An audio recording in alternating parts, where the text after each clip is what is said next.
Hello friends, welcome to Dhanshras kitchen. இன்றைக்கி நம்ம கிச்சனில் கேரளா ஸ்டைல் நூல் பராட்டா செய்ய போகிறோம். எப்படி செய்கிறதுன்னு வாங்க பார்க்கலாம். இப்போ இதுக்கு நாகா மைதா மாவு எடுத்திருக்கேன். 500 கிராமில் 2 பேக்கெட் எடுத்திருக்கேன், அதாவது 1 kg. 4 டேபிள் ஸ்பூன் அளவுக்கு தயிர், 1 kgக்கு 4 டேபிள் ஸ்பூன் அளவுக்கு எடுத்திருக்கேன். 1/2 kgக்கு 2 டேபிள் ஸ்பூன். 1/2 கப் அளவுக்கு பால். நான் முட்டை இன்றைக்கி ஆட் பண்ணலை, முட்டை வேணும்னா நீங்கள் ஆட் பண்ணிக்கலாம். 1 kgக்கு 2 முட்டை, 1/2 kgக்கு 1 முட்டை தான் ஆட் பண்ணணும். சர்க்கரை 4 டேபிள் ஸ்பூன். 1 டீஸ்பூன் அளவுக்கு சால்ட் எடுத்திருக்கேன், தேவையான அளவு ஆட் பண்ணிக்கோங்க. Sugar 2 table spoon. 4 table spoon அளவுக்கு சுகர் ஆட் பண்ணிக்கிறேன். தயிர் ஆட் பண்ணிக்கிறேன்.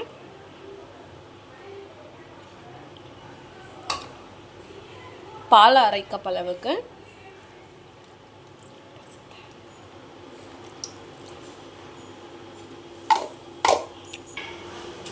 டூ டேபிள் ஸ்பூன் அளவுக்கு நெய் ஆட் பண்ணிக்கிறேன்.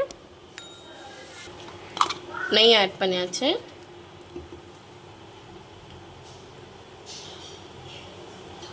நல்லா மிக்ஸ் பண்ணிக்கோங்க. கொஞ்சம் கொஞ்சமாக தண்ணி ஆட் பண்ணி சப்பாத்தி மாவு பதத்துக்கு நல்லா மிக்ஸ் பண்ணிக்கோங்க. இப்போ பாருங்கள், நல்லா மிக்ஸ் பண்ணியாச்சு. இப்போ நல்லா மேலே எண்ணெய் தடவி 1 hour ஊற வச்சிடுங்க. ரொம்ப சாஃப்டாக இருக்கணும், இந்த மாதிரி சாஃப்டாக இருக்கும். இப்போ 1 hour நல்லா ஊறட்டும். 1 hour ஆயிடுச்சு.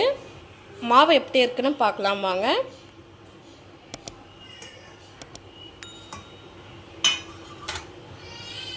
ரொம்பவே சாஃப்டாக இருக்குது. இந்த மாதிரி சாஃப்டான கன்சிஸ்டன்சி தான் வேணும். இப்போ வாங்க செய்யலாம். நான் இங்கே டைல்ஸ் க்ளீன் பண்ணிவிட்டு இங்கேயே செஞ்சுக்கிறேன். இப்படி நார்மலாகவே பெலிச்சிக்கோங்க. ஒரு ஆளுக்கு தேவையான மாவை எடுத்து ரொம்ப மெலிசாக பெலிச்சிக்கோங்க. இதுக்கப்புறமா இதில் ஆயில் தடவிட்டு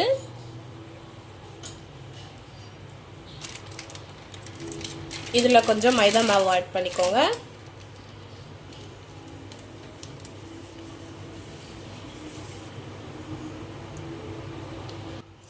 இதில் இந்த மாதிரி பாருங்கள், மெலிசாக கட் பண்ணிக்கோங்க.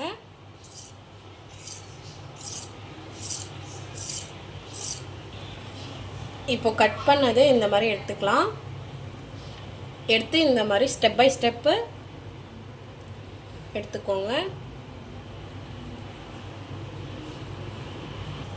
இப்போ கட் பண்ணி வச்சுருக்கிற இந்த பீசஸை ஸ்டெப் பை ஸ்டெப்பாக மேலே மேலே இப்படி எடுத்துக்கலாம்.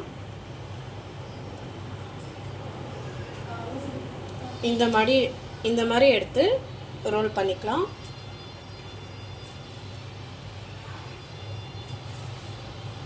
இதோ இந்த மாதிரி. அதுக்கப்புறமா இந்த மாதிரி ரோல் பண்ணிக்கோங்க. அப்புறம் தான் நம்மளுக்கு பராட்டா நூல் நூலாக கிடைக்கும். இதே மாதிரி எல்லா பராட்டாவும் பண்ணிக்கலாம். இன்னொரு தட்டியும் செஞ்சு காமிக்கிறேன். இந்த மாதிரி ஸ்டெப் பை ஸ்டெப்பாக எடுத்துகிட்டு ரோல் பண்ணிக்கலாம்.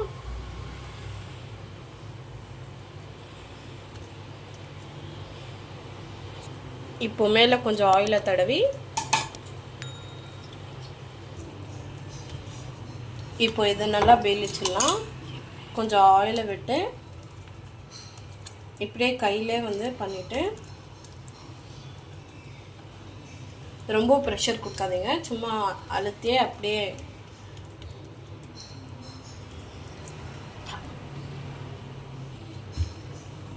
ரொம்ப ப்ரெஷர் பண்ணாதீங்க, சும்மா அப்படியே.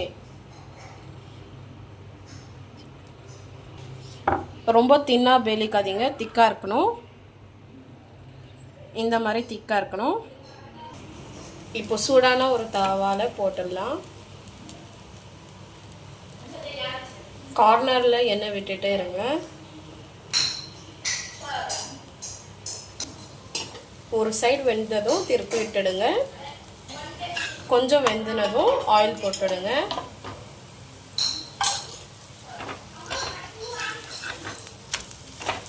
கொஞ்சம் ப்ரௌன் கலரில் வந்தால் போதும். ஆனால் உள்ளே நல்லா வெந்திருக்கான்னு செக் பண்ணிக்கோங்க. இப்போ இது எடுத்துடலாம். சமைச்ச உடனே இந்த மாதிரி பண்ணுங்கள். இப்போது லேயர் லேயராக வரும். இப்போ பாருங்கள், நல்லா நூல் நூலாக வரும்.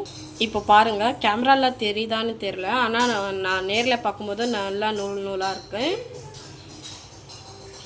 இப்போ இதே மாதிரி இன்னொன்று செஞ்சுக்கலாம். பாருங்கள், இந்த மாதிரி நல்லா லேயர் லேயராக வந்திருக்கு. இது இப்போ சர்வ் பண்ணிடலாம் வாங்க. இப்போ பாருங்கள், சூப்பராக சர்வ் பண்ணியாச்சு. பரோட்டா கூட நான் வந்து ரோட்டு கடை ஸ்டைல் சால்னா செஞ்சுருக்கேன். பரோட்டா பாருங்கள் எவ்வளோ லேயர் லேயராக வந்திருக்கு. பாருங்கள், இந்த மாதிரி லேயர் லேயராக வந்திருக்கு. கேரளா ஸ்டைலில் தான் இப்படியெல்லாம் செய்வாங்க. இந்த சால்னா ரெசிபி வேணும்னா நான் சேனலில் அப்லோட் பண்ணுறேன். யார் யாருக்கெல்லாம் பரோட்டா பிடிக்குமோ அவங்க ப்ளூ ஹார்ட்டை கமெண்ட் பண்ணுங்கள். பிடிச்சிருந்தா லைக் பண்ணுங்கள், ஷேர் பண்ணுங்கள், கமெண்ட் பண்ணுங்கள். மறக்காமல் சப்ஸ்கிரைபும் பண்ணிவிடுங்க. பாய்.